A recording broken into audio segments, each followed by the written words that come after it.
I'm Damian Conforti, co-chair of the hospitality group here at Mandelbaum Barrett. I'm joined here today by Steve Teppler, chair of our cybersecurity, privacy, and AI group at the firm Mandelbaum Barrett. And we're here to talk about social media gone wrong, hospitality PR crises with legal consequences. Steve, thanks for joining me. Thanks for inviting me, Damian. It's a pleasure to be here. Absolutely. So the first thing we want to talk about is such a prevalent aspect of marketing and really driving business to hospitality businesses, and that's social media. It's such a powerful tool for hospitality brands. Can you tell us, Steve, why is social media in the hospitality setting such a major risk for those brands and businesses as well? There are a number of reasons why social media fits very well within the hospitality arena, but also presents concomitant risks.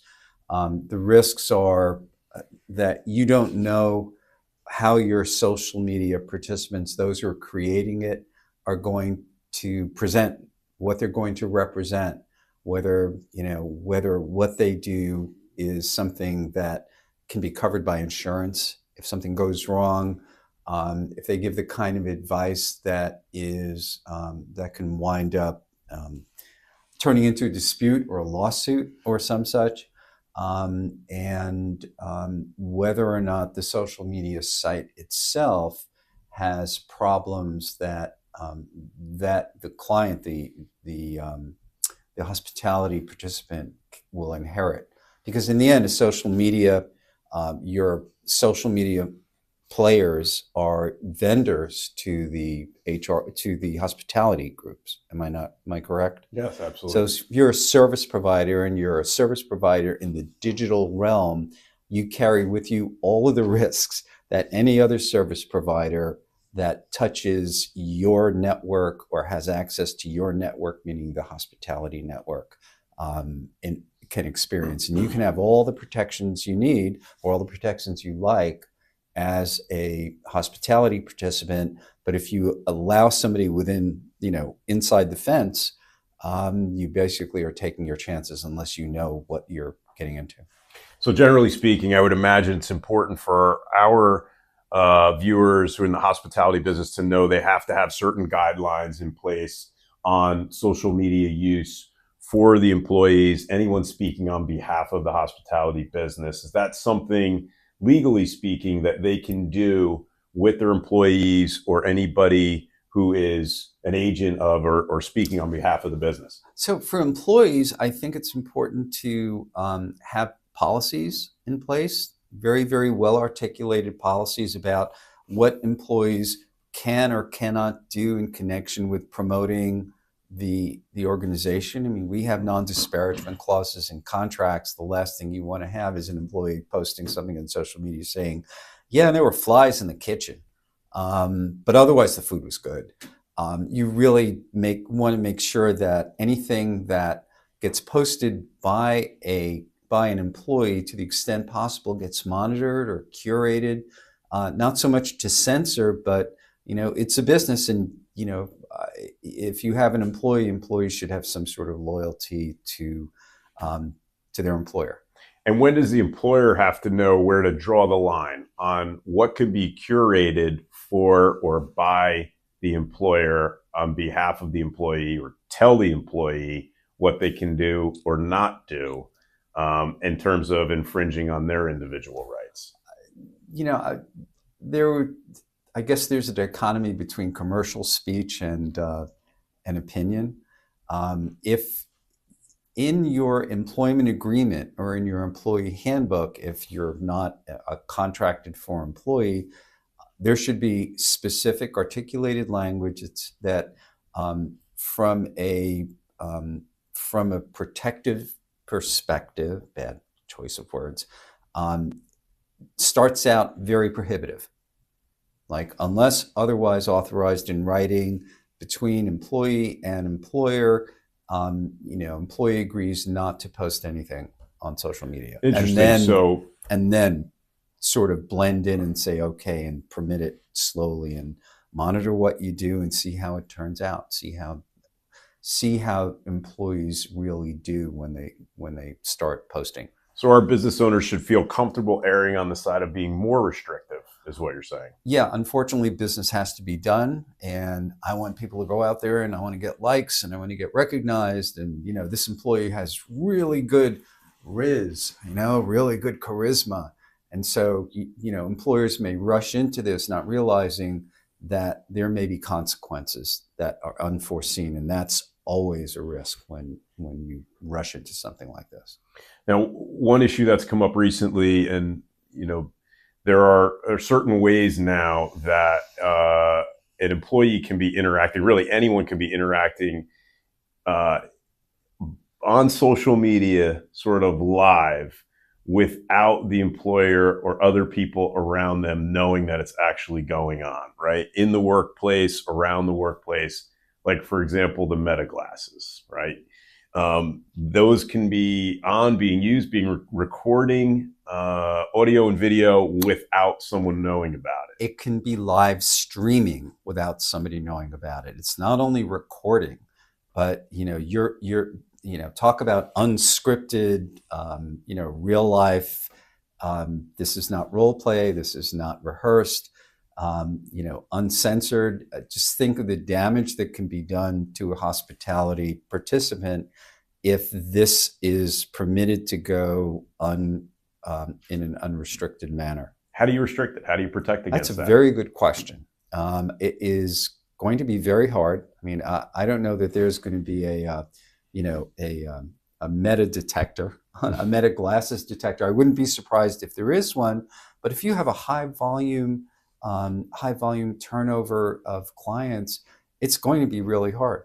It's going to be hard. That said, at one point you can make your your HR policy such that if you do get caught doing this, it's cause for immediate termination. I'm just thinking about the invasion of privacy here, much more so than, well, I can take a picture of anything you want. Well, you're a licensee when you walk into a hotel, right? You are there under a contractual agreement not to do what the hospitality participant says you cannot do. I mean, I'm just taking the most restrictive view of this. Yeah, and I think too, though, that and this isn't anything novel or new, but you have to assume in this day and age that you're being recorded at any time, anywhere. So that guest or licensee comes in, or invitee comes into the hotel or comes into the restaurant or bar, they may be recording right from jump. And that's right. The employer has to be aware of that. The business owner has to be aware of that. But to your point, I don't know if there's anything can be done to prevent that. Employees, maybe it's a little bit easier, but if you have patrons who come in, you have an influencer, you have aggressive influencers who come in, and this is, the inside story of blankety blank hotels, right? And this is what we found in Boca Raton, and guess what? And then there's not only the effect on the hospitality participant, but there are other guests there. And if you're live streaming and this is not a network who can fuzz out other people's images, you have name, image, and likeness problems. And I know you have some more than a passing familiarity with that. How do you manage not to be sued by someone who sees, husband and wife or a kissing cam, right? Right. I mean, just think about, we're lawyers. We're supposed to think about what could possibly go wrong. This opens up a huge hole for controls. So to help out our viewers, we've laid out some pretty precarious situations. How important is employee training in trying to control the risk? We talked about you really can't prevent it altogether. That's right. The best you can do with the risk, the only way to eliminate the risk is to shut your doors. All right. So failing that, you have to do business. You have to, you can accept a risk and accept the consequences, which is not a good idea.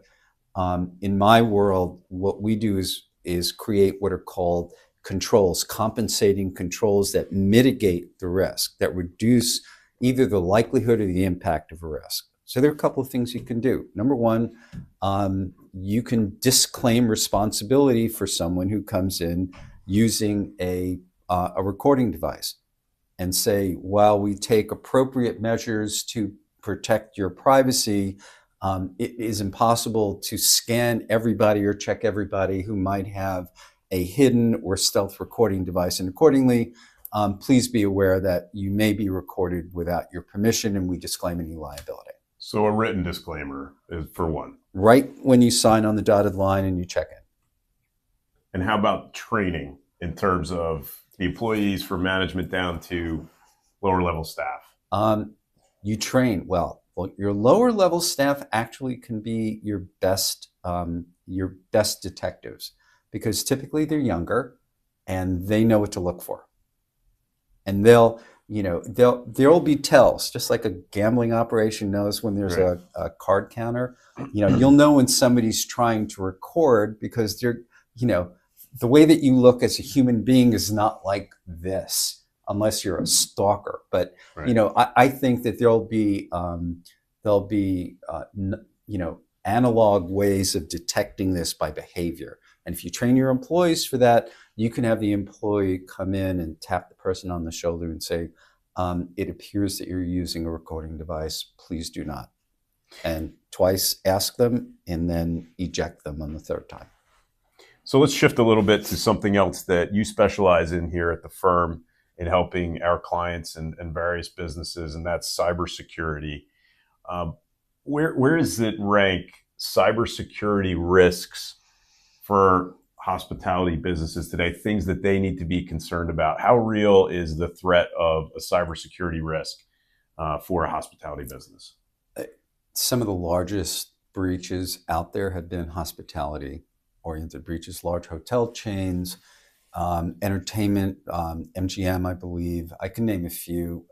If I don't need to excoriate anyone on this podcast, but you can easily look up and say, what hospitality chains have been affected by data breaches?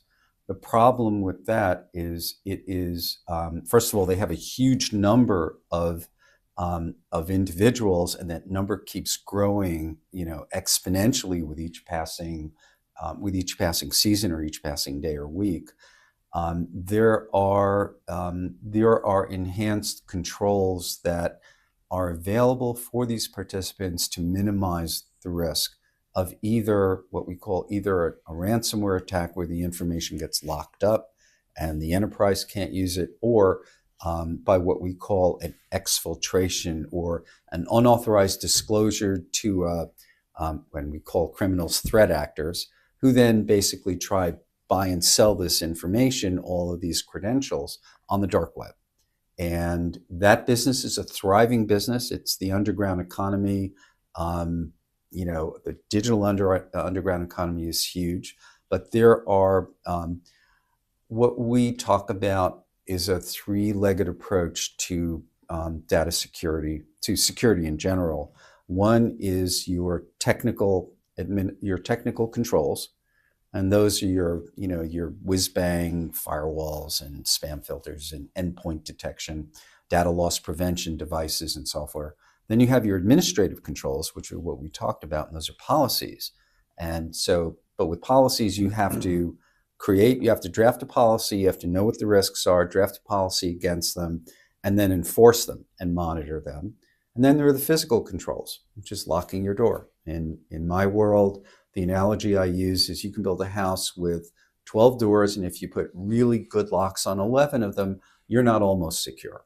So it's circumstance dependent, but there are tools out there that can be used. But really, if you're a hospitality participant, you need to keep abreast of what the latest threats are out there. If you're operating a large network, you have to make sure that that your employees are trained, that your devices are being patched appropriately, that you're not using legacy devices that went obsolete 5 years ago, but because it still works, you don't want to spend money and take care of it, and that's been the source of huge amounts of problems. So, in a nutshell, that's.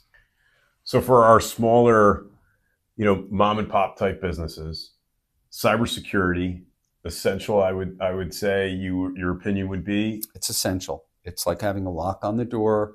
You can scale your costs depending upon how large your organization is. If you're running a small hotel chain or motel chain, you're running a network anyway. There are solutions that will fit your security needs. And it's always, the pound of cure is much, much more expensive than the ounce of prevention. And then the next question I imagine everyone's asking, as they do when they're running businesses that are on the smaller side and added expense, another different type of expense.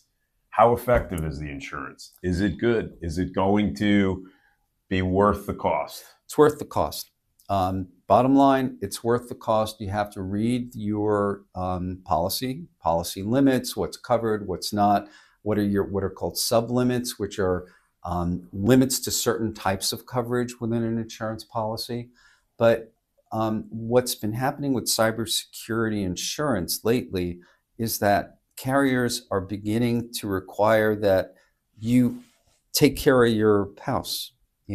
They'll put that 12th lock on the door of the, on the 12th door, because otherwise, in your application, you'll typically sign an attestation, which is kind of an affidavit that says, yeah, I'm swearing to the fact that my system is secure because I've answered all these questions in the affirmative.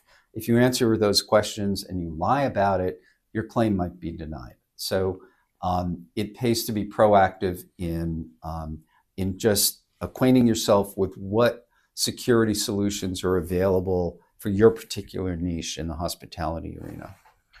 3 quick takeaways for our viewer: social media risk, cybersecurity risk, and I'll say what you recommend in the short term they do right now today to take care of both of those.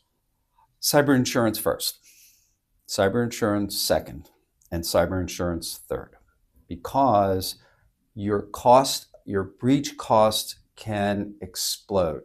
You have reporting and notification costs, you have legal costs, you have forensic investigation costs, and then you'll have whatever attorney from whatever state your clients or your patrons live knocking on your door saying, well, what happened? How many people were affected? What did you do about it? And please provide us with a report. It's so much more expensive to realize that you don't have insurance after an event takes place. Great. As with all other issues, cybersecurity, social media privacy, use of AI, these types of issues as well, we can help you. Let us know. As an HR business owner, plenty to do on a daily basis, plenty of extra costs and expenses, as Steve just outlined.